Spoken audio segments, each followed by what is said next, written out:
This video is in response to the Math Hoffa video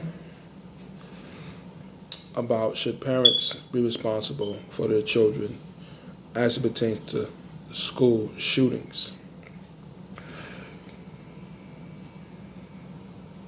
As a disclaimer, I really do like the Math Hoffa show.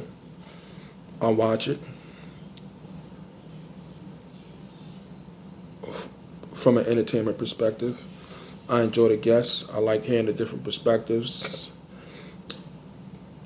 I like hearing the different arguments, so on and so forth. So as it pertains to the Math Hoffa show in general, it is a show that I do watch and I do enjoy.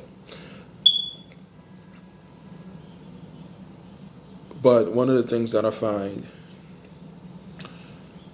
difficult sometimes is the intellectual dishonesty that I do see on the show, especially as it pertains to certain issues, and that how everything is framed through the prism of race, and how everything has to deal with race, and on how they frame everything in race. And I think sometimes it's just a lot of intellectual dishonesty that goes on with the show, and especially as black men. And that's not being honest about why certain things are the way that they are. And especially as it pertains to this, one of the things I didn't like about it when it started talking about the Midwest versus New York and all these particular things, as if black people don't live in the Midwest, as if black people don't like guns, as if black people don't believe in their Second Amendment rights, and making it seem as if Second Amendment rights only apply to white people and white people in rural areas. And I think that's one of the biggest misconceptions about black people. I think the reason why New York took away your Second Amendment rights is because y'all allowed them to take away your Second Amendment rights, and that y'all can't have guns to protect yourself from people who want to do crime.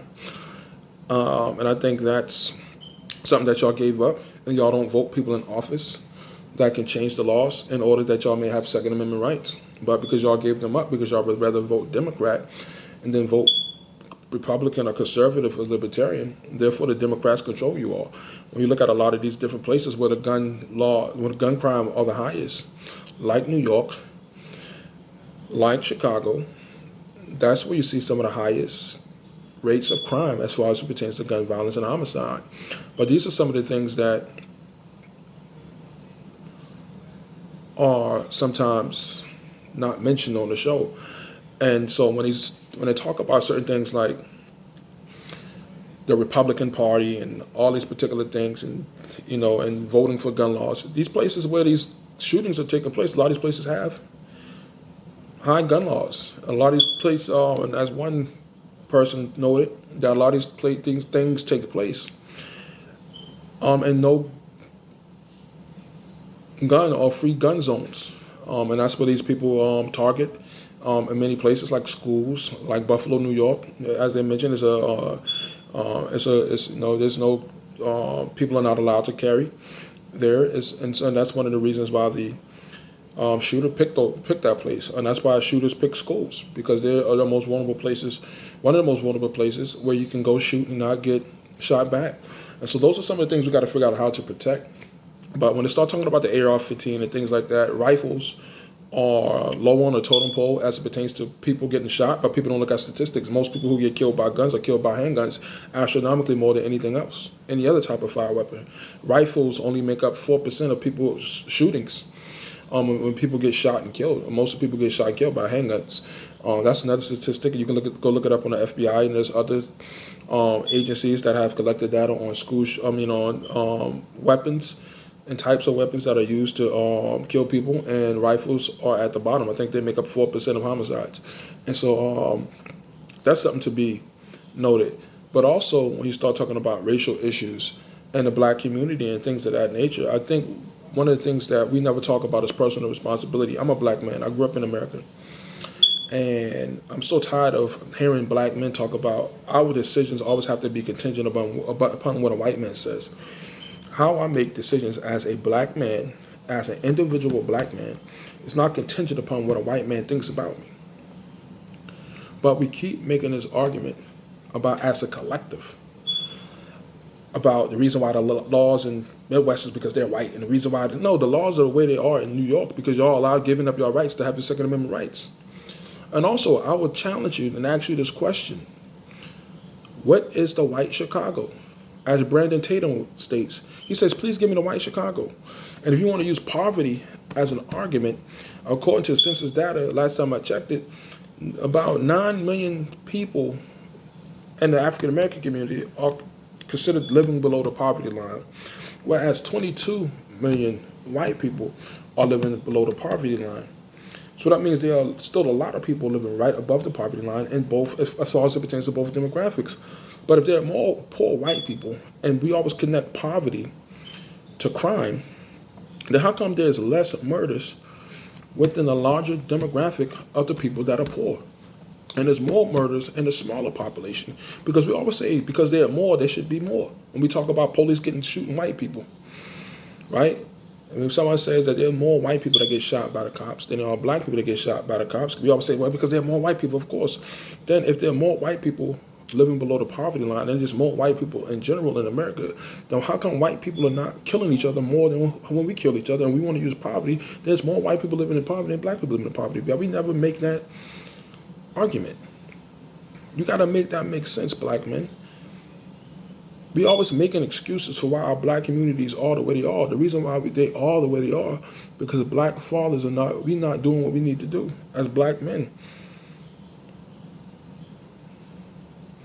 Black men, we're leading in crime. We're leading in robbery. If black men were to do what we were supposed to do as far as how we brought children into this world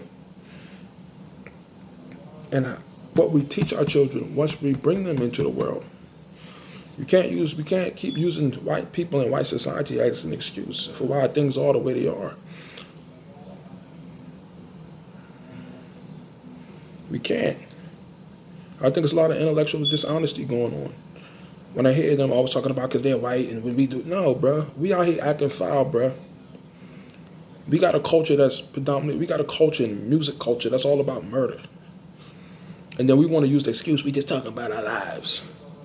Y'all miss me with that, bro. We want to have the gun bars, talk about drugs. We want to worship gangbangs and all this stuff. Then when things go bad, we want to blame it on white people, bro. I hate the intellectual dishonesty, bro. I hate that fact that a white man has to care more than me than my father did. My father wasn't there in my life.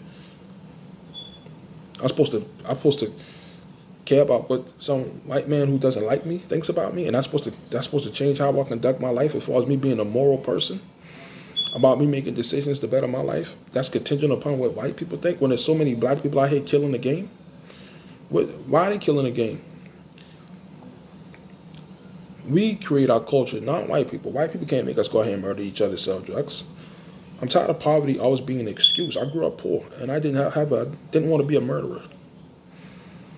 I got three other brothers who grew up in the same household. We didn't want to be murderers, and we grew up single mom, 5 kids, in a 10 trailer. Murder wasn't on our mind, bro. So I'm tired of poverty and always want to be about murder. Murder is a culture that we have developed because there's a whole lot of white people out here that are poor, and it's not the same with murder rates in the white community. As I will state again, you show me the white Chicago. It's a big issue when there's more people getting murdered in one city than the whole state of Texas, and Texas got a whole lot of guns, y'all. Whole lot of guns. Why is that so? You tell me there ain't no poor white people in Texas? There ain't no poor black people in Texas? There ain't no poor Mexicans in Texas? But yet they got lower homicide numbers than Chicago, just one city, than the whole state of Texas. You gotta make that make sense. You gotta make that make sense, bro. And we gotta start looking at the culture that we have created. Not what some white man create. White man can't create no culture in the black community. We do. The white man can't make me do nothing. He can't make me think a certain way. He can't make me dress a certain way. He can't make me treat a woman a certain way. He can't make me read a book a certain way. He can't make me study for a test a certain way. He can't make me believe in God a certain way. They can't make me do those things. But we keep blaming white men for what we do. Look at the individual first, and you tell me in what way does a white man control how you think, how you move, how you treat people. And if they do, then you got a serious issue. That's my soapbox. And the only reason I ain't showing my face because I ain't trying to become famous. I just wanted to get that off my chest. Still love the show, but I just getting tired of the intellectual dishonesty, and we always using race as a scapegoat instead of taking a deeper, honest dive into some of these issues. That's my soapbox, and I'm out.